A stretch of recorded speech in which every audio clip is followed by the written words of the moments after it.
ओम श्री सद्गुरुदेव भगवान की जय। आज का प्रश्न है मंत्र। मंत्र क्या है? भगवान की प्राप्ति में, ईश्वर पथ में, ईश्वर की प्राप्ति में सबसे ज़्यादा महत्वपूर्ण है वो मंत्र है। इस मंत्र का सबसे ज़्यादा महत्व है। और आज तक जितने महापुरुष हुए उन सब ने मंत्र का जप किया, लेकिन कालांतर में मंत्र के नाम पर भी बहुत सी भ्रांति फैल गई। मंत्र जो है वो ईश्वर की प्राप्ति का साधन है। मंत्र माने वह उपाय जिससे परमात्मा की प्राप्ति होती है। मंत्र का मतलब जो मन का अंतरण कर दे, मन को बदल दे, मन को एकाग्र कर दे, मन को अपने अंतराल में स्थान दे दे, ईश्वर की प्राप्ति करा दे, वो उपाय क्या है? मंत्र है, ईश्वर प्राप्ति की विधि। लेकिन बाद में बहुत सी भ्रांति हो गई तो तमाम प्रकार के देवता पैदा हो गए। 33 कोटि देवता, 33 करोड़। फिर हर देवता का एक मंत्र हो गया। फिर उस देवता की सिद्धि के लिए उस मंत्र को पढ़ा जाने लगा। और ऐसे ही भूत प्रेत, उनके भी मंत्र, भूत झाड़ने के मंत्र, उनके आह्वान के मंत्र, शमशान में भूत जगाने वाले मंत्र, बिच्छू झाड़ने वाला मंत्र, सर्प झाड़ने वाला मंत्र। फिर मंत्र माने उपाय, लेकिन वो किसका उपाय है? परमात्मा प्राप्ति का। अब बाद में ये सभी देवताओं को बुलाने का उपाय हो गया, रोग बीमारी दूर करने के उपाय हो गए। तो एक प्रकार की भ्रांति फैल गई। वैसे मंत्र क्या है? परमात्मा की प्राप्ति की विधि। और भगवान कृष्ण गीता में कहते हैं कि अर्जुन, तो देवी संपत्ति को प्राप्त हुआ है, इसलिए मुझे प्राप्त करेगा। बिना इस देवी संपत्ति का उत्कर्ष किए जो कोई भी इस स्थिति का भोग करता है वो निश्चय ही चोर है। अर्थात हमारे अंदर भगवान कहते हैं कि देवी संपत्ति का उत्कर्ष ही तुम्हारा उत्कर्ष है।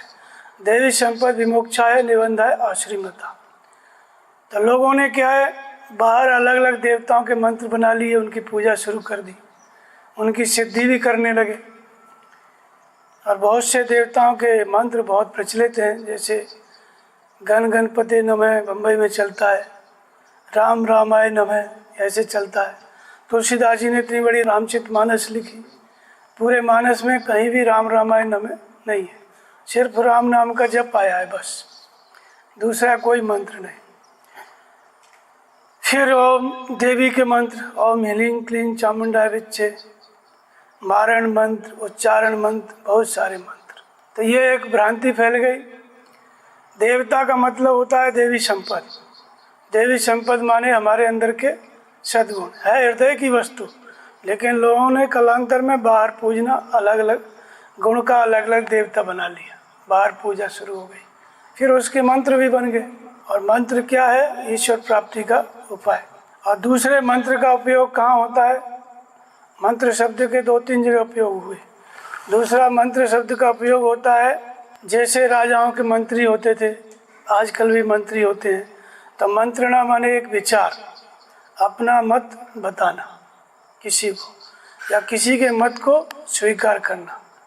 वो जो मत है, डिसीजन है, निर्णय है, सजेशन है, सुझाव है, उसको भी मंत्र कहा गया। ये लोक रीति में बाहर प्रचलित है। वो भी उपाय बताते हैं। मंत्र का सीधा सा मतलब है विधि, गुप्त विधि, उपाय। और वो उपाय मूल उसका उपयोग हुआ ईश्वर प्राप्ति के उपाय में, ईश्वर प्राप्ति की विधि। लेकिन बाहर भी लोग जो है मंत्री भी कहा गया, सचिव, सेक्रेटरी, जो अपने सीक्रेट रखते हैं, अपने डिसीजन देते हैं, मंत्र देते हैं, उनको मंत्री कहा गया। मंत्रालय बाहर बने हुए हैं। पहले राजा थे तो उनके मंत्री होते थे, उनको अपना मत बताते थे किसी भी काम में, तो राजा उनसे सलाह लेता था। सलाह मशवरा करना ये भी मंत्र है। और अपने विचार देता था मंत्री। तो ऐसे ही आजकल भी सरकार में होता है, जब कोई काम बढ़ जाता है तो सब मंत्रियों की मीटिंग होती है, फिर उसमें विचार विमर्श होता है। फिर वो उपाय जो है देश के हित के लिए वो सोचते हैं या करते हैं। ये मंत्रणा के लिए बाहर सजेशन सुझाव, इसके लिए भी मंत्र शब्द उपयोग हुआ। जैसे रामचरितमानस में फिर दूसरा मंत्र शब्द का उपयोग कहाँ आया? गीता का एक एक श्लोक मंत्र है, वेदों के मंत्र, वेदों के जो मंत्र हैं, ऋचाएँ हैं, वो भी मंत्र हैं, उनको भी ऋचा कहा गया। जैसे भगवान राम का राज तिलक होता है तो वेद मंत्र द्विजवर उच्चारे, जो ब्राह्मण थे वो वेद मंत्रों का उच्चारण कर रहे थे, भगवान का राज तिलक हो रहा था और आकाश में देवता लोग प्रशंसा करते, फूल बरसा रहे थे। जब शंकर जी का विवाह हुआ तो वहाँ पर भी वेद मंत्र मुनिवर उच्चरे, जयत जयत शंकर धुन करे। देवता लोग जय हो शंकर ऐसा गायन कर रहे थे, ध्वनि कर रहे थे, प्रशंसा, और मुनिवर लोग उनके विवाह में मंत्र का उच्चारण। तो मांगलिक अवसर जो पड़ता है हमारे देश में, उस पर भी मंत्र का उच्चारण। जैसे कोई भी कार्य आरंभ करते हैं, गृह प्रवेश, तो गृह प्रवेश का भी मंत्र है। तो वास्तव में ये गृह प्रवेश के देवता का मंत्र, ये कोई अलग से देवता नहीं था। पहले सब मौके पर भगवान का ही स्मरण किया जाता था पूर्व काल में, लेकिन 2000 वर्ष से ऐसी भ्रांति उत्पन्न हो गई कि भगवान की जगह पे फिर अलग अलग कार्य के अलग अलग देवता हो गए।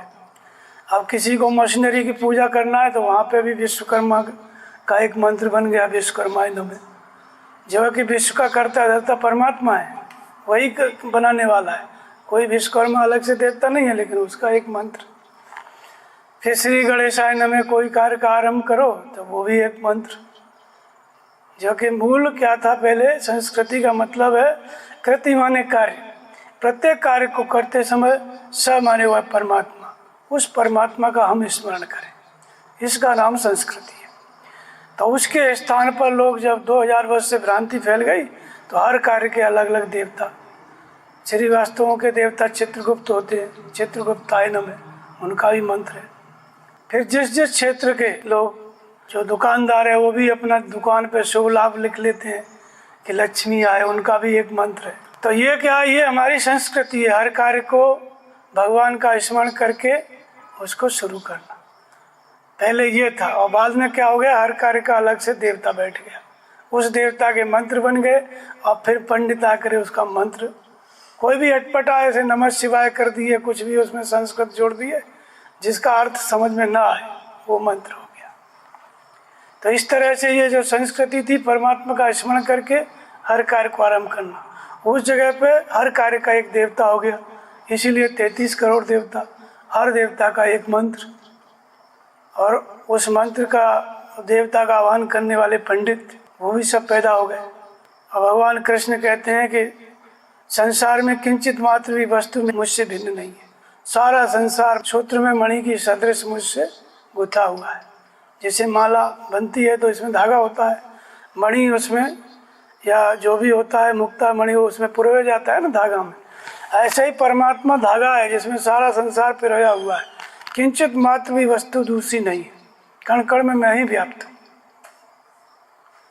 तुलसीदास जी कहते हैं, व्यापक एक ब्रह्म अविनाशी, सत चेतन घन आनंद राशि। परमात्मा एक है, कण कण में व्याप्त है, एक से दो कभी हुआ ही नहीं। कैसे प्रकट होता है, तो नाम निरूपण नाम जतन से, परमात्मा को प्रकट करने का माध्यम नाम है, अर्थात जो मंत्र है वो परमात्मा का नाम ही है, अलग से कोई चीज़ नहीं है। तो इसलिए बाहर इस तरह से प्रयोग करने लगे मंत्र शब्द का, लेकिन मंत्र का वास्तविक अर्थ होता है जो मन को अंतर्मुखी कर दे, मन को परिवर्तित कर दे, परमात्मा में लगा दे, मन को अपने अंतराल में स्थान दे दे, स्थिर कर दे, मन का अंतरण कर ले, बदल दे परमात्मा की तरफ, उसका नाम मंत्र है। भगवान कृष्ण कहते हैं, मंत्रो अहम आमे वाज्य अहम अग्नि अहमुतम, मंत्र मैं हूँ, मन को श्वास के अंतराल में रोकना मेरी देन है।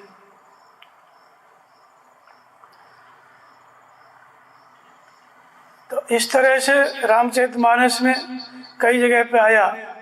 जब भगवान राम जाते हैं वनवास में, तो पंचवटी में जब अगस्त्य मुनि के पास आश्रम में जाते हैं, तो भगवान कहते हैं, अब सो मंत्र देव मुनि मोही और जे प्रकार मारो मुनि द्रोही।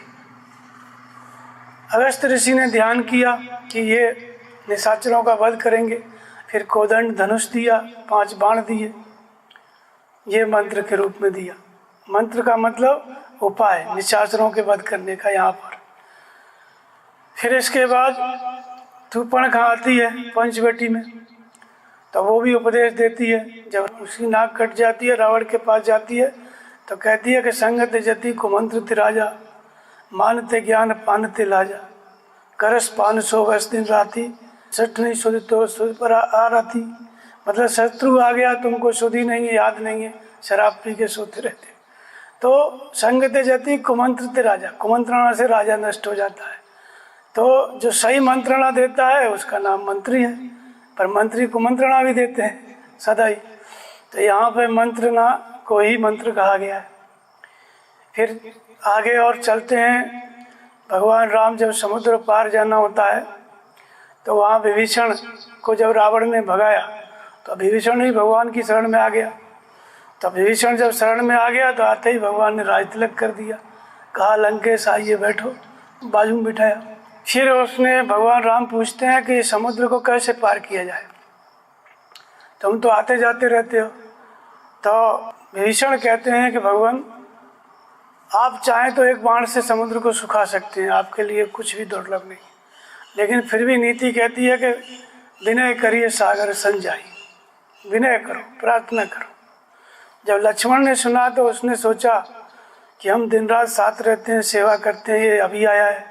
वो अभी आके मंत्रणा देने लग गया, अपना मत देने लग गया, विचार विमर्श करने लग गया। तो मंत्र ने यह लक्ष्मण मन भावा और राम वचन सुन अति दुख पावा। जब भगवान ने उसकी बात मान लिया कि हाँ विनय किया जाएगा, तो ये लक्ष्मण को अच्छा नहीं लगा। ये मंत्र जो मत विभीषण ने दिया भगवान को, उसी का नाम मंत्र है। तो लक्ष्मण को अच्छा नहीं लगा। लक्ष्मण कहते हैं कि नाथ देव कर कौन भरोसा, सोचिए सिंधु करिए मन रोसा, देव देव आलसी पुकारा, कादर मन कर एक आधार। देव का कौन भरोसा, सुखाओ समुद्र को, रास्ता निकालो। तो यहाँ पे मंत्र का मतलब एक मत, एक सुझाव जो विभीषण दे रहा है भगवान को। आगे चल के जब समुद्र पार हो गए भगवान, जब बैठे उस पार जा कर के, तो भगवान जब सुबेल पर्वत पे बैठते हैं, प्रभुकृत कीस कपी सुछंगा, उनका सिर जो है सुग्रीव की गोद में है, वाम दहन देश चाप निसंगा, लक्ष्मण बैठे हुए हैं धनुष बाण लेकर, प्रभु पाछे लक्ष्मण वीरासन, कठिन संग सजसान बान सरासन, का लंकेश मंत्र लग गाना। जो लंकेश है, अब लंकेश कौन है, विभीषण है, राज तिलक कर दिया, वो भगवान के कान में मंत्र बता रहा है। जैसे बाहर लोग नहीं देते हैं कान में मंत्र, तो यहाँ विभीषण दे रहा है भगवान राम को मंत्र। तो वो कोई मंत्र ओम राम राम नहीं दे रहा है, वो बता रहा है कि जो आप देख रहे हैं, उधर त्रिकूट पर्वत पे रावण बैठा हुआ था, अपना नाच गाना हो रहे थे। तो भगवान ने पूछा कि ये क्या है, ये क्या बादल गरज रहे हैं, क्या वर्षा होने वाली है क्या? तब विभीषण ने भगवान राम के कान में कहा कि नहीं नहीं, ऐसा कुछ नहीं है, होय न तड़तन बारिद माला, लंका शिखर ऊपर आगारा, ये ता दशकंदर देख अखाड़ा। दशकंदर बैठा हुआ है, वो अखाड़ा देख रहा है। और मंदोदरी श्रवण ताटंका, सो जानो दामिनी दमंका, उसी को समझ लो कि बिजली चमक रही है। मंदोदरी कभी अपना सिर इधर करती है, कभी इधर करती है, तो उसके जो कर्ण फूल हैं, उसकी जो चमक है, यही बिजली है। और जो छत्र है रावण के सिर के ऊपर, यही जो है काली घटा, जो आप कह रहे हैं कि बादल उमड़ के आए हैं, वर्षा होगी क्या, ये उसके ऊपर का छत्र है। छत्र मेघ डंबर तनधारी, सोई जन जलद घटा अधिकारी। तो विभीषण ने भगवान राम के कान में ये बात बताई, इसको क्या कहा, मंत्र कहा, काय लंकेश मंत्र लग गाना। तो यहाँ पे भी मंत्र एक सुझाव है, एक मत है। फिर आगे जो है जब मेघनाथ यज्ञ करने लगता है, तो फिर विभीषण कहता है, यहाँ विभीषण मंत्र विचारा, नाथ अतुल बल। विभीषण कहता है कि नाथ इसके पास अतुल बल हो जाएगा। विभीषण ने कहा अगर ये यज्ञ कर लेगा, मेघनाथ मुख करे पावन खल मायावी देव सदा। ये भगवान से बताया कि अगर ये यज्ञ कर लेगा तो इसको कोई नहीं जीत सकता।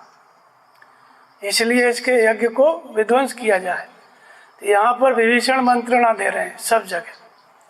तो इस मंत्रणा को भी मंत्र कहते हैं। जो मंत्रणा देता है, विचार देता है, सुझाव देता है, उसको भी मानस में मंत्र कहा गया। फिर देवता हैं, उनके नाम पर अनेक मंत्र बन गए, लेकिन वास्तविक मंत्र क्या है? भगवान की प्राप्ति का उपाय, जो मन का निरोध कर दे, मन को अपने अंतराल में स्थान दे दे, वो मंत्र है। वो मंत्र है क्या? तुलसीदास जी कहते हैं कि ब्रह्म राम ते नाम बढ़, वरदायक वरदान, और रामचरित सतकोट में ले महेश जी जान।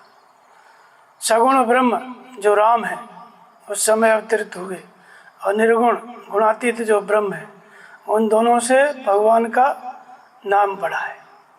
रामचरित 7 करोड़ 100 करोड़ रामचरित मानस में भगवान शिव ने इसको छांट के रखा।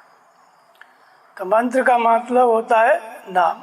जो निर्गुण ब्रह्म है वो सगुण इस नाम के ही जप से होता है, इसलिए ये नाम सर्वश्रेष्ठ है और यही आगे चल के मंत्र होता है। लेकिन ये नाम है, इतनी महिमा तुलसीदास जी ने इसकी क्यों गाई? तो कहते हैं आगे तुलसीदास जी कि ये महामंत्र है। ये नाम क्या है? ये महामंत्र है। महामंत्र जय जपत महेशु और काशी मुक्त हेतु उपदेशु। ये ब्रह्म और राम जो दोनों हैं, निर्गुण ब्रह्म और सगुण राम, उन दोनों से बढ़कर क्या है? उनका नाम है राम नाम। ये इसकी महिमा है। तो ये राम नाम है क्या? तो कहते हैं महामंत्र जय जपे महेशु। ये महामंत्र है। सारे मंत्र इससे उत्पन्न होते हैं। महामंत्र जय जपे महेशु। और काशी मुक्ति, काशी में जो मुक्ति देते हैं शंकर जी, इसी नाम के प्रभाव से, यही महामंत्र है।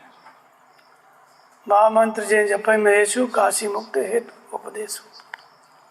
तो व्यापक एक ब्रह्म अविनाशी सच्चेतन घन आनंद राशि, अस्प्रभ हृदय अक्षत विकारी, सकल जीव जग दीन दुखाई। वह परमात्मा कण कण में व्याप्त है, सर्वत्र व्याप्त है, लेकिन कहाँ रहता है? प्रत्येक मनुष्य के हृदय में रहता है। वो हृदय का परमात्मा प्रकट कैसे होता है, उपयोग में कैसे आता है? तो कहते हैं नाम निरूपण नाम जतन से सो प्रकट जिन मूल रतन से। यत्न पूर्वक नाम का जप करो, वह परमात्मा प्रकट हो जाता है। जो नाम का जप है वही मंत्र है, अलग से कोई मंत्र नहीं होता है। तो नाम का जप है, उसको हम करते हैं तो ये परमात्मा प्रकट हो जाता है। अब प्रश्न उठता है कि कौन सा नाम मंत्र है? जैसे वेद में, उपनिषद में, गीता में सब जगह ओम का जप आया। रामायण में राम ही राम, राम सकल नामन से अधिका, राम नाम का जप आया। इन दोनों में अंतर क्या है? तो भगवान कृष्ण कहते हैं कि अक्षरों में ओंकार में हूँ। यदि आप ओम का जप करते हो तो मैं आपके अंदर हूँ। ओम तत् निर्देश अध्याय 17 में कहते हैं कि ओम तत्व सत, ऐसा ही 3 प्रकार का परमात्मा का नाम ब्रह्म के मुख से विस्तारित होगा, और ये ब्रह्म की स्मृति दिलाता है। परमात्मा जिसको हम भूल गए उसको याद कराता है। तो ये वहाँ पर मंत्र जो है वही ओम का जप है। यहाँ पर मंत्र रामायण में क्या है? राम शब्द का जप है। लेकिन ये दोनों एक ही है, ये दोनों अलग अलग नहीं है। वहाँ पे नाम का ओम का जप करने से परमात्मा प्रकट हो जा रहा है, यहाँ पे राम नाम का जप करने से रामायण में प्रकट हो जा रहा है। ये सगुण ब्रह्म को, निर्गुण ब्रह्म को सगुण कर देता है। तो ये राम का जो नाम है यही महामंत्र है, इसी को भगवान शंकर जपते थे। तो आगे कहते हैं कि मंत्र महामणि विषय व्याल के, मैठित कठिन कुअंक वाल के। मंत्र क्या है? महान मणि है। और संसार क्या है? ये संसार सर्प है जो विषय रूपी विष ही उगलता है। संसार माने तुलसीदास का चित्त विलास, जग बूझत बूझत बूझे। तुलसीदास जी कहते हैं कि चित्त का जो पट प्रसार है वही संसार है, पर वो धीरे धीरे समझ में आता है, जल्दी नहीं आता है। ये क्या करता है? ये चित्त का पट प्रसार हमारे चित्त में क्या है? विषय रूपी विष, ये समस्या वो समस्या उगलता ही रहता है, चित्त वृत्ति उगलती रहती है। इसको ये मंत्र क्या है? मणि है। तो मंत्र क्या है? वही राम का नाम, चाहे ओम चाहे राम, कोई एक नाम। राम नाम मणिदीप धरे, वो मणि है वहाँ पे भी, यहाँ पे भी मंत्र क्या है, मणि है। लेकिन ये राम का नाम मंत्र होता कब है, ये मंत्र की श्रेणी कब लेता है, साधारण नाम मंत्र कब बन जाता है? तो कहते हैं कि जब परमात्मा को प्रकट करने के लिए नाम का जप किया जाता है तो ये 4 प्रकार से किया जाता है। बैखरी मध्यमा पश्चिमती परा। सबसे पहले बैखरी से करना है, जैसे बोल करके शांति से बैठ गए, चाहे ओम चाहे राम, दो में से कोई एक। राम क्या है, राम ब्रह्म व्यापक जग जाना, सत चेतन घन आनंद राशि। जो व्यापक ब्रह्म है, कण कण में व्याप्त है, उसी का संबोधन राम है। ओम क्या है, ओम इत्येकाक्षरम ब्रह्म, जो अच्छे ब्रह्म है उसका संबोधन क्या है, ओम है। दोनों का अर्थ है कि ये सबके हृदय में रमण करता है, इसलिए राम। ओ माने वह परमात्मा, आ माने आप स्वयं, जिस परमात्मा का निवास आप सबके हृदय में, इसलिए उसका नाम ओम। हर मनुष्य के अंदर रहने वाला ईश्वर है, इसलिए ओम। तो ये कोई भी एक नाम, पहले नाम जप होता है, फिर यही नाम जो है मंत्र बन जाता है। नाम को जब बैखरी से हम जपते हैं तो नाम जप है बोल करके, जैसे राम राम राम या ओम ओम ओम, साधारण नाम जप, ये मंत्र जपना है। फिर मध्यमा से जपते हैं धीरे धीरे, और फिर जब पश्चंती से जपते हैं तब ये महामणि हो जाता है, तब ये महामंत्र हो जाता है। पश्चिम माने देखना, किसको देखना, श्वास को देखना। श्वास बाहर संसार से जुड़ी हुई है, भीतर परमात्मा से जुड़ी हुई है। श्वास को हम कैसे देखते हैं, मन की दृष्टि से, सूरत से। मन की दृष्टि ही सूरत है। जैसे आप यहाँ बैठे हुए, कोई कान में आके कुछ बोल दे, कुछ घटना घट गई या चोरी हो गई, तो यहाँ बैठे रहोगे, कुछ सुनाई नहीं पड़ेगा, सारा मन वहीं चला जाएगा, वहाँ की सारी परिस्थिति दिखाई पड़ेगी। ये जो दृष्टि है वस्तु नहीं है, लेकिन वस्तु का नक्शा खींच लेती है, इसका नाम सूरत है। इसी सूरत से श्वास देखी जाती है। तो पहले बोल के जपना है, फिर धीरे धीरे जपना है, फिर श्वास में, श्वास कब अंदर गई उसको देखो, कब बाहर आई उसको देखो, बाहर कितनी रुकी, अंदर कितनी रुकी, इसको समझो। 4-6 बार में समझ में आ जाए तो अंदर गई तो ओम या राम, बाहर आई तो ओम या राम, ऐसे उससे चिंतन से कहा। साधारण नाम श्वास में ढलने लगता है, तब यही नाम क्या हो जाता है, मंत्र। यही नाम मंत्र की श्रेणी ले लेता है। तो इसलिए मंत्र कोई बहुत लंबा चौड़ा नहीं होता है। तुलसीदास जी कहते हैं कि मंत्र परम लघु जास बस, विधि हरिहर सुर सर्व, और महामत्य गजराज को बस कर अंकुश कर। मंत्र बहुत छोटा होता है, बहुत बड़ा लंबा चौड़ा नहीं होता है। मंत्र परम लघु जास बस, विधि हरिहर सुर, ब्रह्मा विष्णु महेश सारे देवी देवता इस मंत्र के बस में। तो राम चाहे ओम, किसी एक नाम को जपोगे, वही जब श्वास में ढलने लगता है, मन का अंतरण करने लगता है, मन को अपने अंतराल में स्थान देने लगता है, तो वही मंत्र हो जाता है। मन को अपने अंतराल में स्थान देने लगता है तो वही क्या हो जाता है, मंत्र हो जाता है। तो कब देता है, पश्चंती में, ये मन को रोकने लगता है, तब ये साधारण नाम मंत्र की श्रेणी में आ जाता है। तो इसमें बताया कि देवता ब्रह्मा विष्णु महेश सब इसके बस में, विधि हरिहर सुर सर्व। तो महाराज मनु जब भजन करने निकले तो उन्होंने विचार किया कि इसका भजन करें। अगुण अरूप अनंत अनादि अजय चिंतन परमार्थवादी, विष्णु विरंच शंभ भगवाना, उपजय जास अंश ते नाना, ऐसे प्रभु सेवक वस आई, और भक्त है तो लीला तन गई। ब्रह्मा विष्णु महेश ऐसे भगवान जिसके अंश मात्र से करोड़ों उत्पन्न होते हैं, विलीन होते हैं, ऐसा भी कोई परमात्मा है, और वो भी सेवक के वश में है, वो भी तपस्या के वश में है, वो भी मंत्र जप के वश में है। तो क्यों ना उस परमात्मा का नाम मंत्र का जप किया जाए। मनु ने तपस्या किया, तो मनु ने कौन सा नाम जपा, तो 12 अक्षर मंत्र पुण्य जपे सहित अनुराग, और वासुदेव पद पंकरो दंपति अति मन लाग। यहाँ लोग कहते हैं कि 12 अक्षर माने ओम नमो भगवते वासुदेवाय मनु ने जपा, पर ऐसा नहीं है। 12 अक्षर का मतलब होता है 6 अक्षर की बात भगवान कृष्ण ने कही। 6 सर्वाणि भूतानि कूटस्थो अक्षर उच्यते, द्वाविमो पुरुषो लोके क्षरस्य च अक्षर उच्यते। दो प्रकार के पुरुष इस संसार में। क्षर माने क्षरणशील, जन्म मृत्यु के चक्र में जाने वाले। अक्षर माने अविनाशी, कूटस्थ। कूटस्थ तो अक्षर उच्यते। तो जिसका इंद्रिय समूह कूटस्थ हो गया, अचल स्थिर हो गया, वो अक्षर पुरुष है। तो 12 अक्षर, 10 क्या है? 10 इंद्रियां हैं, 5 ज्ञान इंद्रियां, 5 कर्म इंद्रियां, कर्म इंद्रियां, और मन और बुद्धि, ये हो गए 12। ये अक्षर हो जाएं, कूटस्थ हो जाएं, संयमित हो जाएं।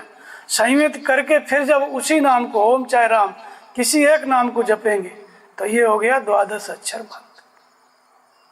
10 इंद्रियां और मन बुद्धि को संयमित करता है, इसलिए इसको 12 अक्षर मंत्र कहा जाता है। अविनाशी करता है, कूटस्थ बनाता है, इसलिए यही ओम का जप, राम नाम का जप क्या है? 12 अक्षर मंत्र है, न कि अलग से कोई नमो भगवते वासुदेवाय। तो मनु ने जब इस नाम को जपा तो कौन कौन आया उनसे मिलने के लिए? आए मिलन सिद्ध मुनि ज्ञानी, सब आए, देवता आए। अंत में फिर विधि हरिहर तप देख अपारा, और मन समीप आए बहुबारा। मनु के पास ब्रह्मा विष्णु महेश एक बार नहीं, बहुत बार आए। परमात्मा का मंत्र जप रहे थे, नाम जप रहे थे, राम नाम का जप कर रहे थे, और आ गए सब देवता। बस में हो गए कि नहीं? विधि हरिहर सुर सर्व। तुलसीदास नहीं कहते हैं कि मंत्र परम लग जास बस, विधि हरिहर सुर सर्व। सारे देवता बस में, और मनु ने उस परमात्मा के नाम का जप किया, राम नाम का, और ब्रह्मा विष्णु महेश सब चले आए और वरदान दे रहे थे। मांगे वर वर भांत लुभाए, परम धीर नहीं चले चलाए। चलायमान नहीं हुए, वरदान दे रहे थे, ब्रह्मलोक ले लो, विष्णु लोक ले लो, शिवलोक ले लो। देखा भी नहीं मनु ने कौन आके खड़ा है। तो सब देवता बस में है कि नहीं? इसी नाम जप के। फिर अंत में जब चलायमान नहीं हुए तो जिसका नाम जप रहे थे वो परमात्मा प्रकट हो गए। जब परमात्मा आए, देवता आए, तो मनु इतनी तपस्या की है कि अस्थि मात्र हो रहे हो शरीरा, तदपि मनाग मनो नहीं पीरा। हड्डी हड्डी हो गया शरीर, फिर भी लगे हुए थे भजन में, इतनी घोर तपस्या कर रहे थे। अब ब्रह्मा विष्णु महेश आए तो हड्डी हड्डी शरीर था, कुछ परिवर्तन नहीं हुआ, जैसा था वैसा ही था। लेकिन जब ब्रह्मा विष्णु महेश चले गए तो भगवान की आई, भगवान आए। भगवान कैसे आए, किस रूप में आए? सामने कुछ था नहीं। मृतक जियावन गिरा सुहाई, और श्रवण रंध हो उर जबाई, हिष्ट पुष्ट तन भय सुहाए, मानो अभय भवंते आए। ये है देवताओं के शक्ति में और भगवान की शक्ति में अंतर। जैसे ही आकाशवाणी हुई तो मृतक जियावन माने मुर्दा जलाने वाली नहीं, हम सभी मुर्दे ही हैं। संतो ये मुर्दों का गांव। जो मुर्दा मनुष्य है, जन्म मृत्यु के चक्र में घूम रहा है, इसको अमृत तत्व प्रदान कर देने वाली वाणी, भगवान की वाणी जब गूंजी उनके अंदर तो इष्ट पुष्ट तन भय सुहाए, मानो अभय भवन से आए। और कितना तप किए, अस्थि मात्र हो रहे शरीर, हड्डी हड्डी शरीर हो गया। लेकिन जैसे ही आकाशवाणी हुई, क्या लगा कि अभी अभी घर से आए और भगवान मिल गए। ये फर्क है। तो पहले ही उन्होंने विचार कर लिया कि किसका भजन करूं, जिसके अंश मात्र से ब्रह्मा विष्णु महेश करोड़ों पैदा होते हैं उसका, या ब्रह्मा विष्णु महेश का। अगर ऐसा कोई भगवान है तो मैं उसी की तपस्या करूंगा। तपस्या भी किए, देवता सब बस में हो गए, आए वरदान देने, उनका वरदान नहीं लिए, अंत में भगवान प्रकट हुए और भगवान की प्राप्ति हुई मनु। ये है मंत्र, साधारण नाम ही मंत्र बन जाता है। 12 अक्षर, इन 12 को 10 इंद्रियां और मन बुद्धि को संयमित करके अपने अंतराल में समेट लेता है, स्थिर कर देता है। तो यही राम नाम 12 अक्षर मंत्र बन जाता है, यही ओम, अलग से नहीं है। अब ये जो ब्रह्मा विष्णु महेश हैं, जैसे कहा गया कि मंत्र परम लव जास बस, विधि हरिहर सुर। मंत्र बहुत ही सूक्ष्म है, राम अथवा ओम, कोई एक नाम मंत्र है। इसके बस में क्या है? ब्रह्मा विष्णु महेश सब है। तो ये ब्रह्मा विष्णु महेश है क्या? वास्तव में कोई बाहर देवता नहीं है। देवी संपद विमोक्षाय, देवी संपद आश्रय संपद दोनों मनुष्य के अंदर है। आश्रय संपद बंधन के लिए, संसार में डालने के लिए, और देवी संपद मुक्ति के लिए। देवी संपद के ही ये जो 3 विशेष गुण हैं ब्रह्मा विष्णु महेश। तो ये विशेष गुण क्या है? देवी संपत्ति इसलिए कही जाती है कि परमदेव परमात्मा का देवत्व अर्जित होता है, कराती है, परमदेव परमात्मा को की प्राप्ति कराती है, इसलिए देवी संपत्ति कही जाती है। उसी का नाम देवता है। वो देवी संपत्ति इस राम नाम के प्रभाव से, इस नाम जप से, ओम के जप से वो हमारे बस में हो जाती है। कैसे बस में हो जाती है? जब आप हृदय में श्रद्धा स्थिर करेंगे, ईश्वरेश्वर भूतानाम हृदय से जन तिष्ठति, परमात्मा कहाँ रहता है? सबके हृदय में रहता है। कैसे प्रकट होगा? तो अमित्येकाक्षरम ब्रह्म व्याहरन् माम स्मर, ओम का जप करो। वहाँ राम शब्द का जप, यहाँ ओम शब्द का जप, दोनों का अर्थ एक ही है। ये मंत्र क्या है? ये एक जागृति है। ये देने में नहीं आता है, कहने में नहीं आता है, ये कान में नहीं दिया जाता है, ये एक जागृति है। तो जब हम नाम जप करते हैं तो सबसे पहले देवी संपत्ति की जागृति होती है, आत्मा की जागृति होती है। जब श्रद्धा हृदय स्थित ईश्वर में स्थिर करोगे, नाम का जप करोगे, तो वर्तमान समय में जो महापुरुष हैं इस शरीर में, जो जीवित हैं, जिन्होंने नाम का जप करके भगवान की प्राप्ति कर ली है, ऐसे महापुरुष भगवान की प्रेरणा से आपको मिल जाएंगे। क्यों? क्योंकि संत विशुद्ध मिले परते ही चित्त में राम कृपा कर जाएंगे। ये साधारण नाम मंत्र कैसे बनता है? तो पहले तो हम हृदय में श्रद्धा स्थिर करते हैं, फिर इस नाम का जप करते हैं बैखरी से, मध्यमा से, फिर हमको सदगुरु की पहचान होती है। ऐसे महापुरुष की पहचान होती है जिन्होंने ब्रह्मा विष्णु महेश सभी देवताओं को अपने बस में कर लिया है। कैसे महापुरुष हैं? जो गुरु ही ब्रह्मा है, गुरु ही विष्णु है, गुरु देवो महेश्वरा, गुरु साक्षात परम ब्रह्म तस्मै श्री गुरुवे नमः। ऐसे महापुरुष जो सब कुछ है, साक्षात परम ब्रह्म के स्वरूप में, उनकी पहचान हमको ये नाम जप के द्वारा हृदय का ईश्वर कराता है। जब वो हमको मिल गए, उनके प्रति हम समर्पित हो गए, तो ये परमात्मा जिसका हम मंत्र जप रहे हैं, नाम जप रहे हैं, जैसे ही हम नाम जपते जपते पश्चिम पहुँचते हैं, वैसे ही ये परमात्मा कैसे है हमारे सबके अंदर दृष्टा के रूप में। जैसे लाइट जल रही है, चाहे आप सत्संग सुनो चाहे गाना सुनो, लाइट मना नहीं करेगी। ये परमात्मा क्या है? दृष्टा के रूप में, उसे कोई मतलब नहीं है। लेकिन जब ये मंत्र जागृत होता है, ये नाम जागृत होता है, नाम जागृत होना, मंत्र जागृत होना अर्थात परमात्मा की जागृति, आत्मा की जागृति, तो ये परमात्मा उपदृष्टा से अनुमंता हो जाता है। तो कृष्ण भगवान इसको कहते हैं मंत्र की जागृति को, और खुद कहते हैं कि मंत्रो अहम, मंत्र मैं हूँ। मन को श्वास के अंतराल में निरोध करना मेरी देन है, लेकिन आप निरोध करते किस विधि से हैं? वो निरोध की विधि, मंत्र की जागृति आप कैसे करते हैं?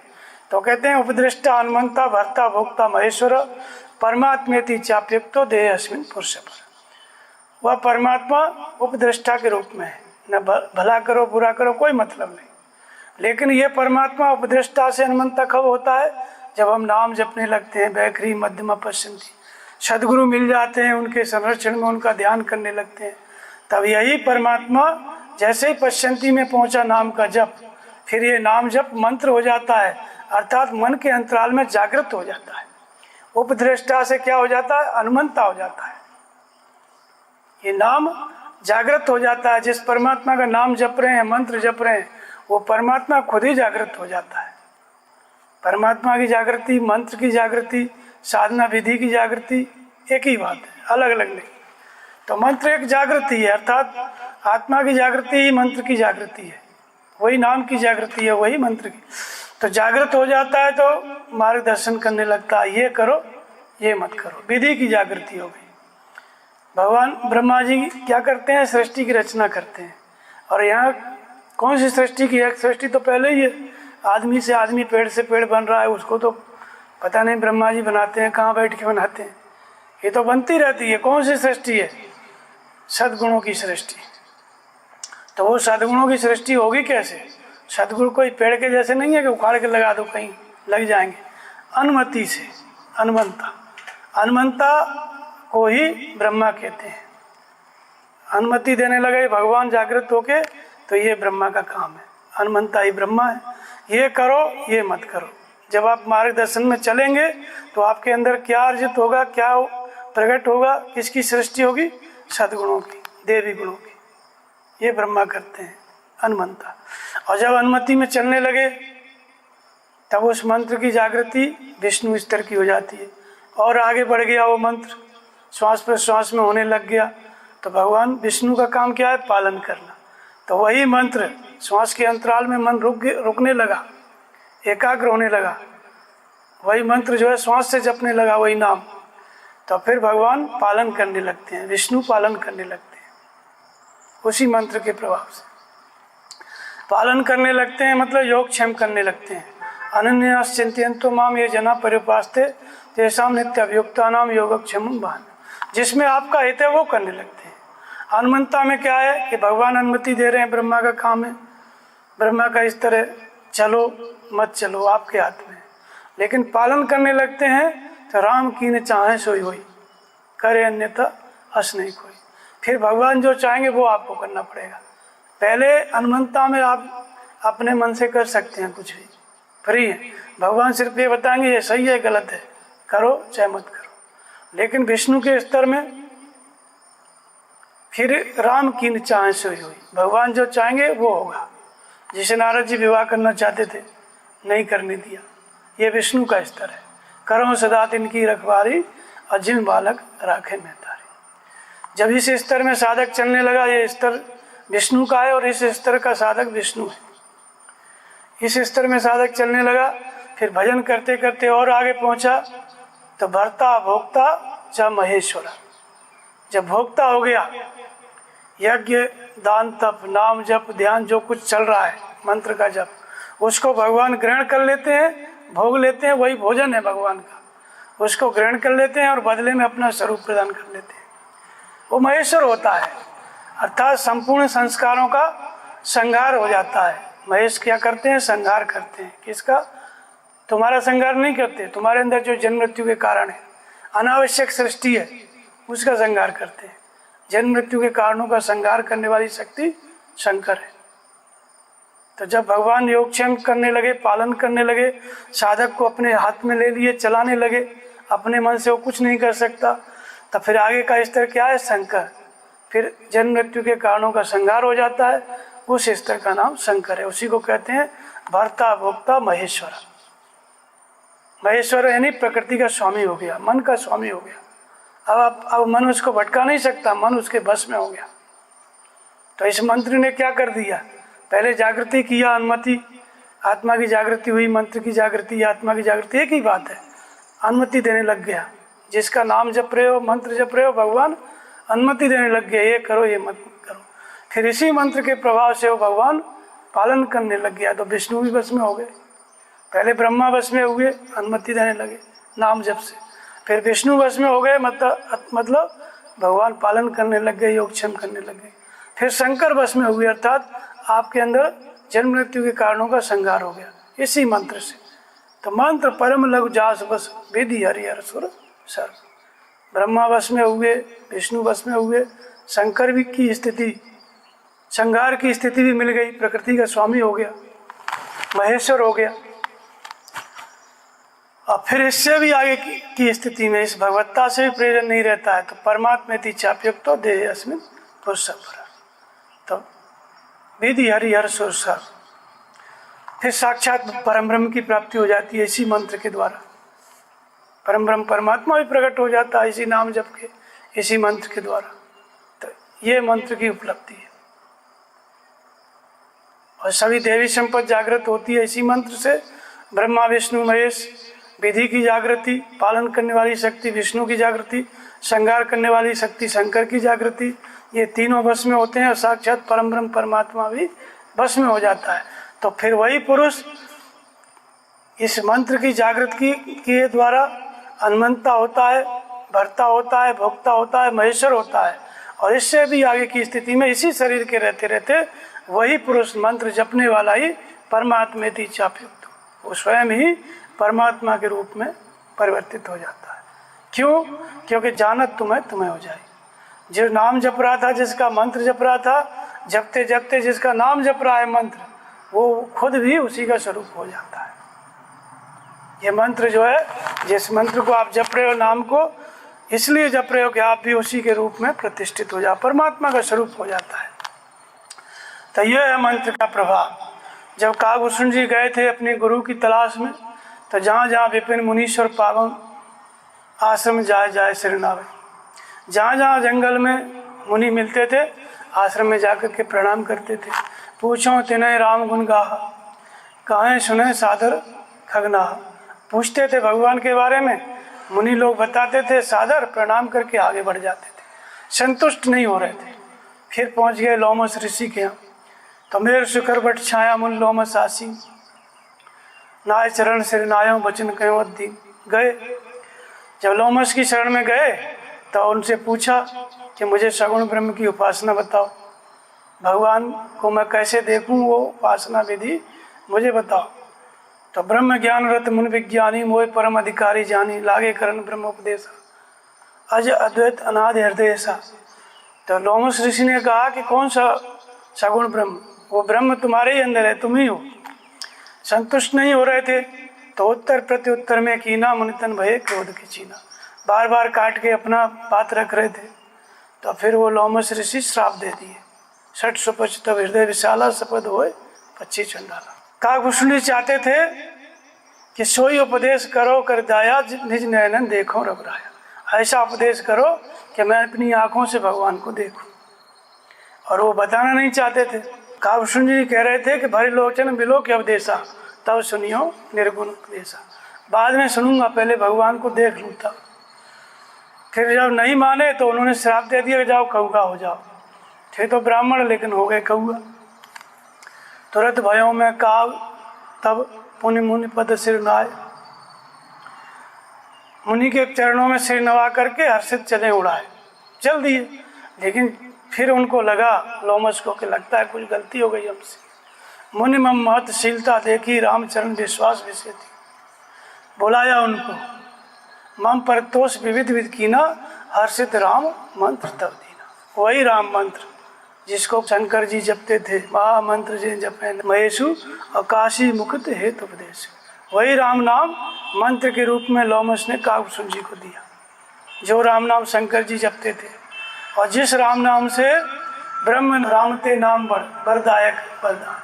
निर्गुण ब्रह्म और सगुण राम से नाम जप, नाम का जप, नाम क्या है, बड़ा है, वरदायक वरदान। आप मांगो तब भी वरदान मिलेगा, नहीं मांगोगे तो भी भगवान देंगे। ऐसा वरदायक वरदान ये नाम है। और निर्गुण ब्रह्म को भी सगुण कर देता है, इसलिए सगुण और निर्गुण दोनों से बड़ा है। और यही नाम, इसकी यही महिमा है। तो क्यों है? क्योंकि यही महामंत्र है। इसी को शंकर जी जपते थे और इसी के प्रभाव से वो मुक्ति देते हैं काशी। इसलिए पहले ये जो राम नाम है यही महामंत्र है, यही मंत्र है। क्योंकि ये मंत्र की श्रेणी कब ले लेता है? बैकरी से जपोगे, मध्यमा से जपोगे, जब श्वास से जपने लगोगे, श्वास अंदर गई तो राम, बाहर आई तो राम। जब मन इसमें रुक गया, रा और म के बीच में कबीरा रहा लुका है। कबीर 3.5 हाथ का, रा और म छोटे से 2 शब्दों के बीच में छुप गया। इसका मतलब क्या हुआ? वास्तव में जहाँ व्यक्ति का मन होता है वहीं उसका शरीर होता है। रा और म, ऊपर श्वास गई तो रा, नीचे आई तो म। इसी में कबीर ने अपने मन को स्थिर कर दिया। इसी मंत्र में मन स्थिर हो गया, इसलिए रा और म क्या हो गया? ये मंत्र हो गया। कबीर छुप गया, इसलिए महामंत्र है। सगुण जो निर्गुण ब्रह्म था उसको कबीर ने सगुण कर दिया। जब नाम जपते जपते मन स्थिर हो जाता है तो निर्गुण ब्रह्म सगुण हो जाता है, उसके गुण प्रकट हो जाते हैं इसी शरीर में, इसी मन में। महापुरुष में क्या होता है? शरीर तो ऐसा ही होता है, लेकिन उनको देखने से शांति मिलती है, उनको देखने से त्रिकालिकता की जागृति होती है। क्यों? क्योंकि निर्गुण परमात्मा उसमें सगुण हो गया, खिल गया। वो फूल जो है निर्गुण ब्रह्म वाला खिल गया, कमल निर्गुण ब्रह्म सगुण भय जैसे। फूले कमल सो सर कैसे। तो कैसे खिलता है ये? नाम जप से, इसी मंत्र से। नाम जपते जपते वैखरी मध्यमा पश्यंती में ये मंत्र जो है क्या हो जाता है? पश्यंती में नाम का जप ही क्या होता है? मंत्र हो जाता है। मन को अपने अंतराल में स्थान दे देता है, स्थायित्व दे देता है, ये मंत्र हो जाता है। तो इसलिए मंत्र महामण विषय दयाल के, मैठत कठिन को अंक भाल के। जब श्वास में मन जपने में आ जाता है नाम का जप तो मंत्र हो जाता है। जब श्वास अंदर गई तो राम, बाहर आई तो राम, या ओम जपते हो तो अंदर गई तो ओम, बाहर आई तो ओम। दूसरे विचार शांत हो गए। दूसरे विचार क्या थे?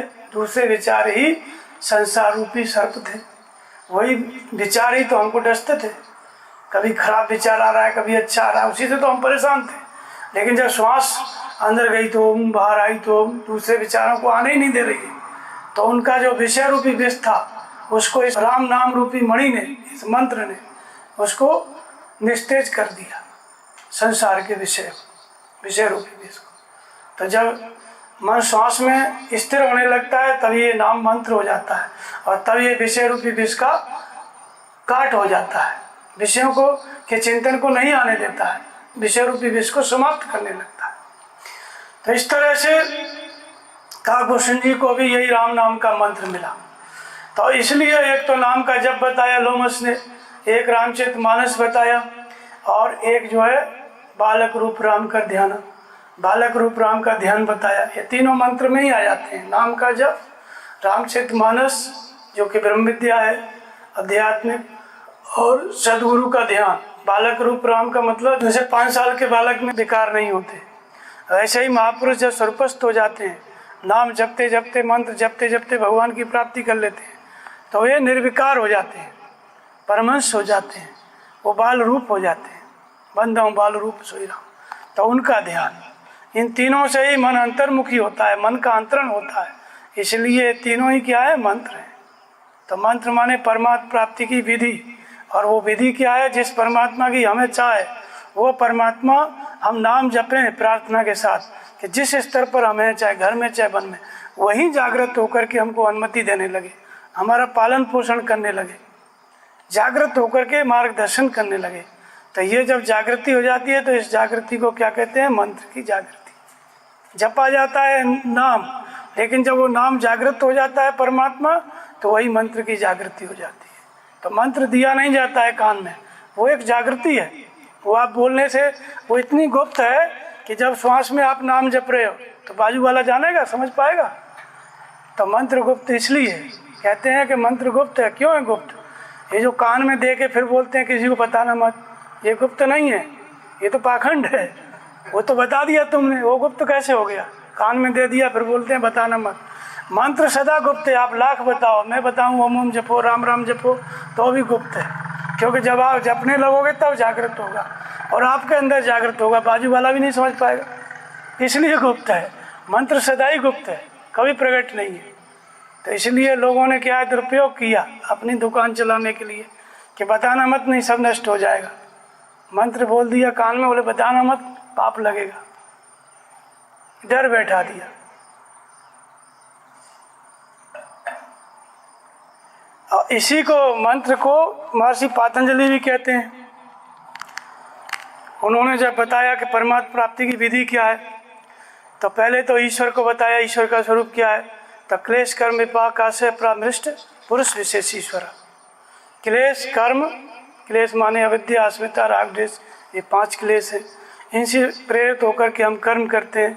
कर्म एक जगह पे इकट्ठा होता है स्मृति में, संस्कार के रूप में, और संस्कार भला बुरा परिणाम देते हैं, आशय प्रकट करते हैं शरीर के रूप में। तो क्लेश कर्म विपाक और आशय, इन चारों से जो मुक्त है, शरीर के रहते रहते जो मुक्त हो गया है, पहले था इनका प्रभाव, क्लेश भी थे, कर्म भी थे, लेकिन तपस्या करते करते इन चारों से मुक्त हो गया। ऐसा जो विशेष पुरुष है वो क्या है? ईश्वर है, वही सदगुरु है। तो उसका नाम क्या है? तो कहते हैं तस्य वाचक प्रणव। ये ओम प्रणव उसका नाम है, यही महामंत्र है। वहाँ राम कहते हैं, ओम कहते हैं, यहाँ प्रणव कहते हैं। प्रणव क्यों कहते हैं? प्रणव इसलिए कहते हैं कि जैसे दाक्षाश्रव जो शीशी बोतल होती है ना, आयुर्वेदिक अमृत आरिष्ट ऐसे नहीं होती, तो ये क्या होता है कि वो औषधियों को उबाल के उसका सार निकाल लिया जाता है, आशव उस सार को कहते हैं, और तब वो दवाई बनती है। ऐसे ही प्रणव, प्राणों का जो सार है, प्राणों की जो शक्ति है, अनंत विचारों में भटका हुआ है हमारा प्राण, हमारा मन। ये श्वास क्या है? अनंत विचारों में भटकी हुई है। और ये प्रणव क्या है? प्रणव माने ओम। जब हम ओम का जप करने लगते हैं, प्रणव का बाखरी मध्यमा जब पश्चंती में करने लगते हैं, तो अनंत विचारों में भटका हुआ ये प्राण इसी प्रणव के अंतराल में इकट्ठा होने लगता है, उसकी शक्ति को अर्जित करने लगता है। तो इसलिए इसका नाम प्रणव है, जो प्राणों को अपने अंतराल में स्थिर कर लेता है, संयमित कर लेता है, निरोध कर लेता है। प्राण का निरोध, मन का निरोध, मन की एकाग्रता एक ही बात है, इसलिए इसको प्रणव कहते हैं। तो ऐसे महापुरुष का नाम क्या है? शरीर से कुछ भी हो सकता है, वास्तविक नाम क्या है? प्रणव। वास्तविक नाम क्या है उनका? प्रणव। तो ये महामंत्र है महर्षि पतंजलि के अनुसार, इसका जप करो, तज्जप तदर्थ भावना। उस महापुरुष का स्मरण जो क्लेश कर्मों से मुक्त है, सद्गुरु, और प्रणव का ओम का जप, उन्होंने भी यही मंत्र बताया। तो जो बताने वाली चीज़ है वो खुला बता दी गई रामायण में, गीता में। रामायण में राम नाम मणदीप धर, नाम का जप करो, नाम जी जप जागन जोगी। गीता में ओम का जप बताया, महर्षि पतंजलि ने प्रणव का ओम का जप बताया। तो न बताने वाली कोई चीज़ ही नहीं है। और जो गुप्त है वो तो गुप्त ही है, वो तो जागृत होता है, वो तो बाजू में बैठा आदमी भी नहीं जान सकता है। ओम चिल्लाओ तो भी नहीं पता चलेगा कि मंत्र क्या है। अंदर जब रुकेगा मन तो कौन जान सकता है? बाहर तो बोलोगे तो सब जान जाएंगे, और बोल के जपना ही है, मंत्र को बताना ही है, बाहर छुपाना नहीं है। लेकिन जो छुपाने वाली चीज़ है वो आप नहीं छुपाओगे, वो तो अंदर जागृति होगी, उसको आप बता ही नहीं सकते, कैसे प्रकट करोगे? वो तो छुपी छुपाई, वो तो गुप्त है। तो इसलिए मंत्र सदाई खुला हुआ है और सदाई गुप्त है। खुला हुआ मतलब नाम का जप सभी शास्त्रों में लिखा है, सबके सामने ओपन है, तो छुपाने की कोई बात ही नहीं है। और गुप्त इसलिए है कि असली नाम का जप, जब आप नाम जपेंगे तो असली मंत्र तब बाद में जागृत होता है, आत्मा की जागृति। वो बताने वाली चीज़ ही नहीं है, वो तो जागृत होता है, वही जानता है, इसलिए गुप्त भी है, गोपनीय है। लेकिन जो बाहर कहते हैं कि हम गोपनीय गुप्त मंत्र देते हैं, तो ये जो ऐसा बोलते हैं, ये अपना दुकान चलाने के लिए लोग बोलते हैं कि मंत्र बताना मत, नहीं नाश हो जाएगा, पाप पड़ेगा। बताने वाली चीज़ नहीं है वो। ऐसे 2-3 लोगों का नाम आता है तुलसीदास जी रामचरितमानस में। 3 लोगों ने गुप्त मंत्र दिया, और तीनों गुप्त मंत्र इसलिए दिए कि देने वाले का नाश हो जाए, समझ गए? तो बाहर बोलता है कि मंत्र गुप्त है, तो समझो आपका जो है भला नहीं कर सकता है कभी। जैसे पहला था प्रताप भानु। अब प्रताप भानु जब जंगल में भटक गए सुअर का शिकार करते करते, तो जहाँ जाके पहुँचे तो उनसे पूछा, वो जो था राजा, इन्होंने उसको जीत लिया था, मार के भगा दिया था, वो जंगल में बैठा हुआ था पैर साध के, कि जब मेरा मौका आएगा, मेरे पास शक्ति होगी तो मैं बदला लूँगा। तो वो मुनि बन के बैठ गया था। मुनि बन के बैठ गया तो पूछा कि आप कौन हैं? तो ये प्रताप भानु ने कहा कि प्रताप भानु का मंत्री हूँ। तो उसने कहा कि नहीं, तुम मंत्री नहीं हो, तुम प्रताप भानु हो, और 17 योजन तुम्हारा घर है, हम सब जानते हैं। बोले आप कैसे जानते हो? बोले योग की दृष्टि है मेरे पास, तपस्या के बल से जानता हूँ मैं। तब तो राजा को और प्रेम हो गया, उनके कपटी मुनि के प्रति श्रद्धा हो गई। तब फिर और राजा ने पूछा कि अच्छा ये बताओ कि आपका जन्म कब हुआ? तो बोले आदि सृष्टि जब से भई तब उत्पत्ति भई मूढ़। जब से सृष्टि है तभी से मेरा ये शरीर है, और तब से दोबारा ये शरीर मिटा नहीं है, ऐसा का ऐसा ही है। तब राजा और आश्चर्यचकित हुआ कि बड़े, ये तो बहुत बड़ी बात है, हमने सब सारे विश्व को जीत लिया। चक्रवर्ती सम्राट था प्रताप भानु, सब 7 द्वीपों को जीत लिया था उसने। लेकिन ये उपलब्धि तो हमारे पास भी नहीं है कि एक ही शरीर से लाखों वर्ष तक जिंदे रहो, शरीर बूढ़ा भी ना हो। उसका लालच हो गया कि ये बताओ, ये हमारा ये शरीर जिसकी आयु घटे ना, बहुत लंबी आयु हो, सदा जवान रहे, हमें कैसे मिलेगा? बोले कोई दुर्लभ चीज़ नहीं है, सब तपस्या से सुलभ है, तब तपस्या से मिल जाएगा। प्रताप भानु ने कहा कि तपस्या करने का टाइम मेरे पास नहीं है, कुछ और कृपा करो तो बताओ। तो मैं करूं, कुछ और उपाय बताओ। बोले तब एक उपाय और है, तुम 1 लाख ब्राह्मणों को न्योता देना, हमारा पुरोहित जो है वो जाकर के रसोई बनाएगा, वे ब्राह्मण तुम्हारे यहाँ खाएंगे और वो आशीर्वाद देंगे, फिर तुम भी मेरी तरह अमर हो जाओगे, एक तनु कभी समाप्त नहीं होगे। लेकिन उसने क्या कहा कपटी मुनि ने कि ऐसा है, हमारे और तुम्हारे बीच की ये बात किसी को बताना मत, गुप्त रखना। प्रताप भानु को लालच लग गया कि शरीर मुझे मिलेगा, जो ये सृष्टि से लेके अब तक जवान बैठा हुआ है, ये बुढ़ा भी नहीं होता है, हमें ऐसा शरीर चाहिए, चक्रवर्ती बन के हम करेंगे क्या?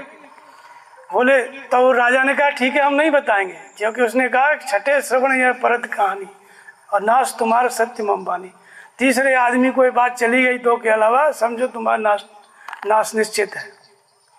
कह चिंता मत करो नहीं जाएगी। अब उसके बाद जो है प्रताप भानु अब वही सोच में अपना नींद कहाँ आती है, थोड़ा बहुत सोया।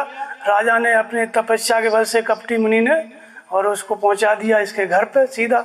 सुबह देखता है तो राजा अपने महल में, तो और विश्वास हो गया।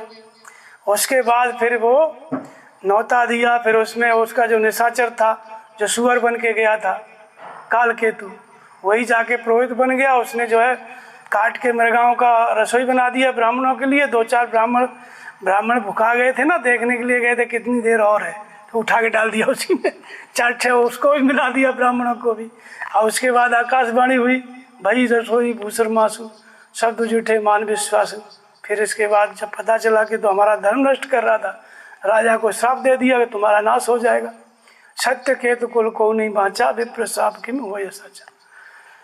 अगर राजा बता देता तो चक्रवर्ती सम्राट था, CID विभाग सक्रिय हो जाता, नहीं हो जाता, और रात भर में पता चल जाता कि बाबा जी कब कुटिया बनाए, कितने दिन से यहाँ पर रहते हैं, बच जाता ना अगर बता देता तो ये जो धोखाधड़ी करने वाले गुरु होते हैं कपटी मुनि, उनका मंत्र होता है, वो कहते हैं कि बताना मत।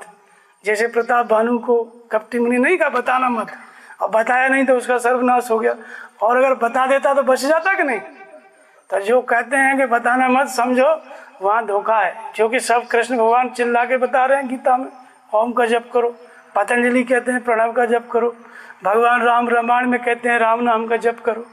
सभी महापुरुष तो बोल रहे हैं, गुरु नानक कहते हैं एक ओंकार, कबीर कहते हैं राम नाम, राम न रमेश कौन दंड लागा, राम राम जपो। रैदास कहते हैं, सब महापुरुष कहते हैं। रामायण में और जीवनी दी है, हनुमान जी ने जपा जपे पवन सुत पावन नामो, उल्टा नाम जपा जग जाना, वाल्मीकि भय ब्रह्म समाना। सबका मंत्र तो प्रकट है, गुप्त क्या है? और जो गुप्त है उसको आप चिल्लाते रहो, वो आएगा ही नहीं। वो गुप्त है, वो गुप्त ही रहेगा सदा। वो आज भी गुप्त है, पहले भी गुप्त था। लेकिन जो ये कहते हैं कान में देके कि बताना मत, ये जो होता है ना, ये अपना काम चलाने के लिए लोग बोलते हैं कि किसी और का चेला न बन जाए, फूट नहीं जाए, इसलिए ऐसा बोलते हैं। तो मंत्र जो है, जो मंत्र का जो हिस्सा गुप्त है वो सदा गुप्त है। वो जो है आत्मा की जागृति है, मंत्र की जागृति है, वो गुप्त है। लेकिन जो बोलने वाला नाम जप है वो सब खुला हुआ है। गीता में, रामायण में, सब जगह ओपन है, कहीं भी गुप्त नहीं है, छिपा हुआ नहीं है। तो इसलिए मंत्र का मतलब होता है ईश्वर प्राप्ति की विधि, ईश्वर प्राप्ति का उपाय। और वो विधि कब जागृत होती है? जिस परमात्मा की हमें चाहे, हमारी प्रार्थना नाम का जप इतना उन्नत हो कि वह परमात्मा हमारे हृदय से जागृत हो जाए, प्रकट होकर के हमारा मार्गदर्शन करने लगे, ये सही है, ये गलत है, ये करो, ये मत, ऐसे भगवान बताने लगे, तो समझो मंत्र जागृत हो गया। और एक बार जागृति हो गई तो वो मंत्र आपको परमात्मा की प्राप्ति करा के ही दम लेता है, बीच में कहीं विराम नहीं है। तो परमहंस महाराज जी के पास लोग जाएं कि महाराज जी मंत्र दो, हम गुरु मंत्र लेंगे। तो थोड़ा देर देखें परमहंस महाराज जी, फिर कहेंगे देखो तुम यहाँ पर आए हो, तुम 2 मिनट मेरे स्वरूप को देख लेना घर पे, और ओम चाहे राम किसी एक नाम का जप शुरू करो। जाओ घर पे, रुक जाए वहाँ पे लोग, जाए ना, घर पे जाओ, और घर जाना आना ही पड़ेगा, बिना जाए काम नहीं चलेगा। वहाँ जाके नाम का जप शुरू करो और मेरे रूप को 2-3 मिनट देख लो अपने घर। तो जिसका नाम मंत्र है, मैं यहाँ बैठे बैठे तुमको वहाँ घर पे दे दूंगा, वहाँ जागृत हो जाएगा। यहाँ से वहाँ दे दूंगा, कान में देने की जरूरत नहीं। तो महापुरुष जागृति करते हैं, ना कि कान में कान फूंकते हैं। कान फूंकना किसका काम है? पंडित पुरोहितों का। जो गांव में पुरोहित पंडित नहीं होते वो कान फूंकते हैं। तो ये कान महापुरुष नहीं फूंके कभी। गीता में मंत्र ओपन है, खुला हुआ है, रामायण में मंत्र ओपन है, उपनिषद में ओम ओम मंत्र ओपन, योग दर्शन में, वेदों में, सब जगह मंत्र ओपन है, खुला हुआ है। उनमें राम ओम का जप है और बाद में राम नाम, दोनों का अर्थ एक ही, दोनों अलग अलग नहीं, एक ही सत्ता के संबोधन है। तो इसलिए मंत्र क्या, एक जागृति है। और वो जागृति किससे होती है? जिसने मंत्र जपते जपते अपने मन का निरोध कर लिया है, मन का अंत कर दिया है, मन का अंतरण कर दिया है, भगवान की प्राप्ति कर लिया है। ऐसे महापुरुष को आप देखोगे, उनको मन से आप घर पे देख लोगे तो मंत्र की जागृति हो जाएगी। नाम जपते जपते वैखरी मध्यमा पश्चंती में चले जाओगे तो मंत्र की जागृति हो जाएगी। मतलब जिसका नाम जप रहे हो वो प्रकट हो जाए आपके अंदर, क्योंकि नाम निरूपण नाम जपन से शो प्रकट है, तो वो प्रकट होता है। तो नाम जपते जपते प्रकट हो गया तो मंत्र की जागृति हो गई।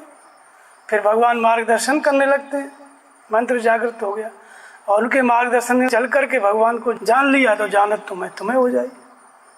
किस किसने जाना? तो जपे पवन सुत पावन नामू अपने बस कर, हनुमान जी ने जाना। ध्रुव सगलान जपे और नाम पायो अचल अनुपम, मंत्र का जप करके ध्रुव ने जाना नाम जप करके। प्रहलाद ने जाना, नारद जाने और नाम प्रतापू, जग प्रिय हरि हरि हर प्रिय आपू। शंकर जी विष्णु दोनों के प्रिय है नारद, क्योंकि नाम का प्रताप है। महामंत्र जिन्हें जपे महेशु, शंकर जी जिनकी पूजा करते हैं जो भगवान है वो स्वयं नाम का जप करते हैं। तुम पुण्य राम राम दिन राति, पार्वती ने पूछा दिन रात राम राम जपते हो, राम कौन है? तो ये तो सब जगह जितने महापुरुष हुए हैं सबने कौन सा मंत्र जपा है, सब खुला हुआ है। तो ये गुप्त क्या है? ये गुप्त जो है धोखाधड़ी है, गुप्त कोई मंत्र नहीं है। असली मंत्र जो है वो ओपन है, नाम जप, और जो गुप्त है वो आज भी गुप्त है, वो जागृति है। आप श्वास में नाम का जप कर रहे हो, कोई जानेगा नहीं। नाम जपते जपते पश्चंती, और पश्चंती के बाद जब परा की स्थिति आती है तो ये मंत्र का जप पूरा हो जाता है। परा का मतलब होता है श्वास में एक बार सूरत लगा दिए, स्वाभाविक श्वास अंदर गई तो ओम, बाहर आई तो ओम, या राम जपते हो तो अंदर गई तो राम, बाहर आई तो राम, दूसरे विचार शांत हो गए, परावाणी हो गई। इसी को अनहद कहते हैं, इसी को अजपा कहते हैं। तो पहले जप जरूरी है नाम का जप कहो, मंत्र का जप कहो, पहले जरूरी है वैखरी से। जप मरे अजपा मरे, पहले जपो। कब तक? जब तक अजपा नहीं आ जाए तब तक। पहले वैखरी से जपो, मध्यमा से जपो, पश्चंती से जपो, और फिर जब परावाणी की स्थिति आ गई तो उसका नाम अजपा है, तब तक जपना पड़ेगा। अजपा आ गई तो फिर जपना नहीं है। तो जप मर गई, जप को कौन खा गया? अजपा। अजपा में अपने आप बिना जपे ही नाम आता है, श्वास अंदर गई तो ओम, बाहर आई तो ओम। और जप में क्या है? वैखरी मध्यमा पश्चंती में जपाना पड़ रहा है, पश्चंती में आपको श्वास को देखना पड़ रहा है, चिंतन से कहवाना पड़ रहा है, और परा में कहवाना नहीं पड़ता। एक बार सूरत लग गई अपने आप ध्वनि उठती है ओम ओम ओम या राम। संत रैदास कहते हैं अब कैसे छूटे राम रट लागी। हमारी समस्या है मन लगता ही नहीं है, उनकी समस्या है कि मन हटता ही नहीं है, वो अपने आप ही राम राम जपने लगता है, बिना लगाए ही लग जाता है।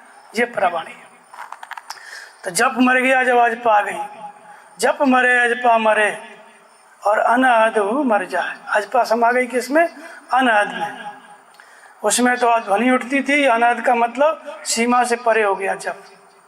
हद माने सीमा, 1 घंटा 2 घंटा 4 घंटा भजन हो रहा है, लेकिन अनहद का मतलब अब कोई सीमा नहीं है। दिन रात जागत में सुमिरन करे, सोवत में लोलाए। जाग रहा है तो वो मन लगा हुआ है, सूरत लगी हुई है, और सो गया तो भी लगी हुई है 24 घंटे। तो अनहद मर जा, इसको अनहद कहते हैं, 24 घंटे लगी है, इसी को वैकुंठ कहते हैं। और सूरत समानी शब्द में ताई काल ना खाए। कबीर कहते हैं सूरत जो नाम जप रही थी उस शब्द में, उस नाम में, जिसका नाम जप रही थी उस नाम में, उस नामी में समा गई, विलीन हो गई। जब समा गई तो फिर क्या होता है? बोलते हैं ताई काल ना खाए, वो उसको काल नहीं खा सकता। कालन खाए कल्प नहीं व्यापे, देह जरा नहीं चीजे, संतो जागत निधन की, उसको काल नहीं खाता है। काकभूषण जी में योग्यता थी, पहले तो राम नाम का जब धौमस से सीखे थे, और बाद में जब काकभूषण जी के पास गरुड़ जी गए तो गरुड़ जी ने पूछा कि तुम्हें न व्यापत काल, अति कराल कारण कवन, कारण कहो दयाल, जोग प्रभाव के ज्ञान बल। तुमको काल नहीं व्यापता है, क्या कारण है, क्यों काल नहीं खाता है? तो पहले नाम जपते थे तो काल खाता था, जन्म लिए 1000, लेकिन जब नाम जपते जपते अनहद के पार हो गए, सूरत शब्द में समाहित हो गई, तो तुम्हें न व्यापत काल, काल नहीं व्यापेगा। इसी को गुरु नानक कहते हैं वो अकाल पुरुष है। जब इस स्थिति में कोई स्थित हो गया महापुरुष तो अकाल पुरुष हो जाता है, काल नहीं व्यापता है। लेकिन ये सब स्थिति किससे आती है? मंत्र के जप से। और मंत्र जप स्वयं में क्या है? यही नाम का जप, साधारण नाम जो जीव से जपते हो। ये पश्चंती में जाकर के मंत्र की श्रेणी लेता है और परा की परिपक्वता में पूरा मन को अपने अंतराल में विलीन कर लेता है, समाहित कर लेता है, स्थिर कर देता है, और परा के बाद की स्थिति में वो अनहद हु मर जाए, सूरत लगाता था मन, वो समा गई परमात्मा में, फिर उसको काल नहीं खाता। इस तरह से ये मंत्र है जो परमात्मा की उपलब्धि कराता है। तो बाहर जो है ये प्रताप भानु को देना चाहता था गुप्त मंत्र, उसका सर्वनाश कर दिया। हनुमान जी जा रहे थे, उनको भी कालनेमी बन करके रावण ने कहा जल्दी जाओ, उसका रास्ता रोको। रुक गया, मैं तो राम ही राम पुकारूं। तो हनुमान जी को लगा कि लगता है कोई बहुत बड़ा भगत है। उतर गए ऊपर, आकाश मुड़ रहे थे, देख के उतर गए। फिर उसको तो रावण ने भेज रखा था और उसने कहा कि तुम कहाँ जा रहे हो, चक्कर में पड़े हो, रावण और राम का युद्ध हो रहा है। राम जो है संकट में कोई संकट आ ही नहीं सकता है, वो तो त्रिकालज्ञ है, सर्वज्ञ है, स्वयं परमात्मा है, कोई संकट नहीं आ सकता। यहीं बैठो आराम से, मंत्र लेके तब जाना। अब बताओ, भगवान के भक्त हनुमान जी, सर्वोपरि सत्ता परमात्मा, वो भी कपटी मुनि ने अपने प्रभाव से उनको भी अपने प्रभाव में ले आए, उसको भी मंत्र देने की तैयारी करने लगा, काल ने भी नहीं करने लगा। ऐसे लोग तुलसी देख सुवेश भूले मूढ़ न चतुर नर, सुंदर के कई पेख और बचन सुदासन आसन आए। मोर को आप देखो कितना सुंदर लगता है, लेकिन भोजन सर्प का है, जो कोबरा होता है ना उसको खा जाता है। कोबरा सारी दुनिया को खाता है, वो कोबरा को खा जाता है और देखने में बहुत सुंदर है। तो तुलसी देख सुवेश, सुंदर वेश देख करके अब भूले मूढ़ न चतुर, मूढ़ तो भूल ही जाते हैं, जो चतुर हैं, जो भगवान के भजन में लगे वो भी भूल जाते हैं। हनुमान जी नहीं थे, चतुर थे, लेकिन भूल गए। तब फिर बोले ऐसा है कि पहले हम मंत्र देंगे, दीक्षा देंगे, जाओ नहा के आओ तालाब में। तालाब में नहाने गए तो वहाँ पे मगरी थी, एक अप्सरा मगरी बन गई थी, मगरमच्छ नहीं, वो बन गई थी। तो जैसे ही अंदर घुसे वैसे ही हनुमान जी का पैर पकड़ लिया। हनुमान जी ने उसको मारा तो दिव्य धन धारण करके आकाश में खड़ी हो गई। वो थी अप्सरा, श्राप के कारण वो मगरी हो गई। उसने कहा कि मुनिन हो यह निश्चर घोरा, जानो सत्य वचन कब मोरा। बोले ये तुमको मारने के लिए बैठा है। तो हनुमान जी ने कहा ये मुझे नहीं मारेगा, ये खुद मरने के लिए आया है। और उसके बाद वो मकरी ने बताया, हनुमान जी तुरंत जो उसको मार डाले। पहले दक्षिणा ले, गुरु दक्षिणा, तब मंत्र देना। बोले उल्टी गंगा बहाते हो, पहले मंत्र लो। बोले नहीं, पहले दक्षिणा लो। मार के फेंक दिया उसको। तो ये जो गुप्त मंत्र वाले लोग हैं ना, वो इसी तरह के लोग हैं। गुप्त मंत्र वाले लोग देखो, हनुमान जी को रोक लेता तो उधर लक्ष्मण जी हनुमान जी दोनों समाप्त। प्रताप भानु का सत्यानाश कर दिया। रावण को जब सीता का हरण करना हुआ तो गुप्त भेष, सन्यासी का भेष। बुद्ध जब गृह त्याग किए, गए पहले ही 2-3 दिन हुए थे, उनके वस्त्र जो थे वो राजकीय वस्त्र थे। और उसके बाद एक था बहेलिया, तब बहेलिया अपना ये वाला वस्त्र पहन के शिकार कर रहा था। बुद्ध आश्चर्य में पड़ गए, बोले ये क्या है? बोले ये ऐसा है राजकुमार, तो राजकुमार थे। बोले ऐसा है कि इस भेष को, इस कपड़े को देख करके वो लोग आकर्षित हो जाते हैं, उनको लगता है कि ये बहुत दिव्य पुरुष है और बड़े प्रेम से आराम से हमारे नज़दीक आ जाते हैं, हम आराम से शिकार कर लेते हैं। तो साधु नहीं होते तो चोर कहाँ छिपते, है ना। तो इस तरह से बुद्ध ने कहा कि भाई तू ऐसा कर, अब अपने कपड़े मुझे दे दे, बहुत शिकार कर लिया, अब मेरा वस्त्र तू ले ले, जितना शिकार करके तू कमाएगा बेच बाच के मृगा फ्रगा उतना तू इसको बेच देना, वहाँ दुकान है वहाँ जाके बेच देगा बाजार में, जीवन भर के लिए तुमको कुछ कमाना नहीं पड़ेगा। अपने वस्त्र उसको दान किए, उसके वस्त्र खुद पहन लिए। तो इसलिए धोखा देने के लिए ये मंत्र और गुप्त मंत्र लोग दिया करते हैं, किसी को मत बताना, ताकि लोग दूसरे का सत्य, तो हमारा सत्य न जानने के हम क्या करते हैं। ऐसे बहुत लोग हैं। धृतराष्ट्र जब परेशान हो गया, पांडव लोग भारी पड़ने लगे, कौरव हल्के पड़ने लगे, तो अपने मंत्री से पूछा क्या किया जाए, ये पांडवों का तोड़ क्या है। तो उसके मंत्री ने कहा कि ऐसा है राजन, सन्यासियों की भाषा बोलो कि संसार नश्वर है, कुछ नहीं है, एक दिन सबको मर जाना है। तो धीरे धीरे वो तुम्हारे विश्वास में आ जाएंगे, फिर उनका युद्ध जो करने का जो तीव्रता है वो कम पड़ जाएगी अपने आप। तो ये धोखा देने का माध्यम, ये मंत्र और गुप्त मंत्र, संन्यास का भेद सदा से रहा है, इसी में सब छुप जाते हैं। तो इसलिए कोई मंत्र ऐसा नहीं है जो गुप्त है। भगवान राम, भगवान कृष्ण, उपनिषद के ऋषि 88,000 महर्षि वेद व्यास, उन्होंने स्वयं स्थिति की है। गीता सुगीता कर्तव्य के मन्य शास्त्र या स्वयं पद्मनाभस्य मुख पद्मादि विनिश्चित। एको मंत्र तस्य नामानि यानि, एक ही मंत्र है क्या जपने के लिए कह दिया? ओम इत्येकाक्षरम ब्रह्म, ओम का जप।